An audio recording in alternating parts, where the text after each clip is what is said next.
Jean chapitre 13. On va lire du verset 12 au verset 17.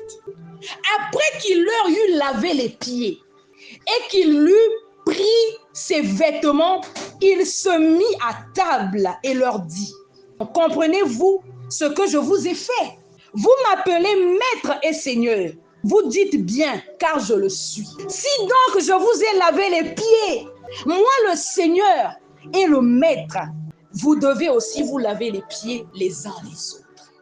Bien-aimé, servir Dieu, c'est se mettre au service des hommes. Peut-être que tu ne le savais pas. Amen. Tu ne peux pas dire que tu sers Dieu si tu ne te dévoues pas au service des hommes. Servir Dieu, c'est se dévouer au service de Dieu. Et de même que c'est également se dévouer au service des hommes, se dévouer. Vous savez, la meilleure façon d'enseigner, c'est d'être un exemple. C'est plus fort, c'est plus facile lorsque tu appliques quelque chose afin de donner un exemple. La Bible déclare que Jésus les appela et dit: mais quiconque veut être grand parmi vous, qu'il soit votre serviteur.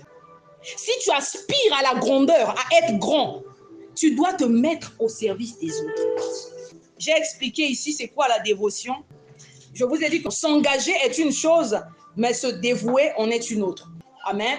Parce qu'il ne suffit pas seulement de servir Dieu comme ça, mais il faut le faire avec dévotion. La plupart des chrétiens s'engagent à servir Dieu, mais peu sont dévoués. Et je vous avais pris Jérémie chapitre 10, que maudit soit celui qui fait l'œuvre de Dieu avec négligence. Qui sait que servir Dieu est un devoir? Servir Dieu, c'est se dévouer au service de Dieu. En lingala komi pesa. C'est-à-dire, c'est pas seulement pour ça les lanzabe, mais komi pesa. Amen. Se dévouer au service de Dieu. Or, servir Dieu, c'est également se dévouer au service des autres. Servir Dieu engage l'homme. Servir Dieu, c'est aussi servir les hommes. Matthieu chapitre 20, du verset 25 au verset 28. La Bible déclare que Jésus les appela et dit: vous savez que les chefs des nations les tyrannisent et que les grands les asservissent. Il n'en sera pas de même au milieu de vous. Mais quiconque veut être grand parmi vous, qu'il soit votre serviteur. C'est fort. Verset 27. Et quiconque veut être le premier parmi vous, qu'il soit votre esclave. Non, quand j'ai lu ça, j'ai dit en principe, je n'ai pas le droit de me plaindre. Hein? Amen. J'ai dit en principe, je n'ai pas le droit de me plaindre. C'est fort. Quiconque veut être le premier parmi vous, qu'il soit votre esclave. Est-ce que tu sais ce que c'est qu'un esclave? Toi qui boudes, tu prends le fait de servir Dieu comme étant une charge.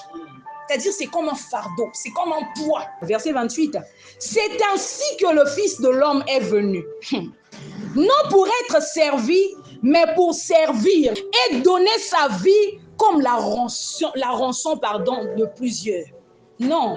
Quand tu dis que je sers Dieu, tu sers Dieu et que c'est-à-dire tu ne te mets pas au service des hommes, en réalité tu ne sers pas Dieu. Je ne sais pas qui tu sais. Jésus a servi les hommes. Qui es-tu pour ne pas servir les hommes? Amen. Moi, je ne sais pas qui tu sais. Servir Dieu, c'est se dévouer au service de Dieu. C'est également se dévouer au service des hommes. Jésus a dit: quiconque veut être le premier parmi vous, qu'il soit votre serviteur. Et il ajoute: c'est ainsi que le Fils de l'homme est venu, non pour être servi, mais pour servir. Et c'était pour lui une façon de te dire que si tu aspires à être grand, tu dois être prêt, accepter à te mettre au service des autres. Servir est un devoir.